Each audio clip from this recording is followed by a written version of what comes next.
Hello and welcome back. This is the start of a new series. We're not going to be jumping straight into anything today. I'm going to be explaining a bit more of the concept, doing a bit of an introduction before we kick off with the actual material starting next week. What we're going to be looking at for the next kind of couple of months is improvised weapons. And this is something, there are a few things like, for example, how good an axe is, that I've had to change my opinion of over the years. I used to be very adamant that the idea of a system for improvised weapons was in some way paradoxical and didn't work, and I now teach one. So over the years I've clearly changed my opinion. And the principle we use is what we call archetypal weapons.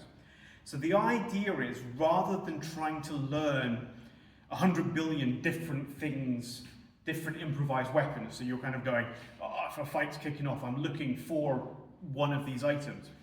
Instead, we teach about 7 or 8 fundamental archetypal weapons, and then the idea is you can pick up anything and go, it's a bit like, it's closest to one of these 7 things, and therefore I have some tricks to use in order to make it effective as a weapon. So it may not be the best way to use it, but I've got something and I don't have to waste that time processing, because any second you are thinking about that, you're not paying full attention to not getting punched in the face.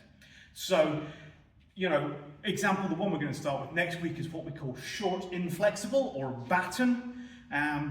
So we're going to be looking at like truncheon, kind of like a screamer stick, anything that kind of falls into that category. From our cutlass work, that would be a belaying pin. But also that would count for anything that you kind of pick up, that's usable with one hand, not too long.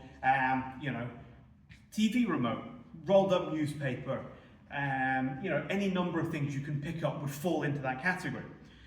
So anything you pick up that can be used as a truncheon, well then you've got some techniques that you can use as a truncheon. Equally, we're going to look at things like belt, which is an archetypal weapon for what we call long flexible.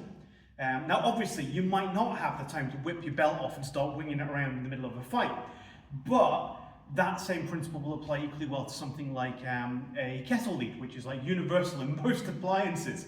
You pick up one end of that and you have the plug end whirling about your head. You've still got a fairly effective weapon without having to spend too much time thinking about it. So that's what we're going to be going through. We're going to go through these archetypal weapons and give you a chance to see some of the techniques and things that can be used with them. And then you will eventually, if you follow all of this and start training with all of this, you will end up infected with the horrible, horrible thing of everything you pick up for the rest of your life, you will be trying to work out how to kill people with. In fairness, you may already be in that place, in which case, welcome to the madness. But if you're not, this is your chance to get in on the ground floor on this wonderful world of everyday psychotic items.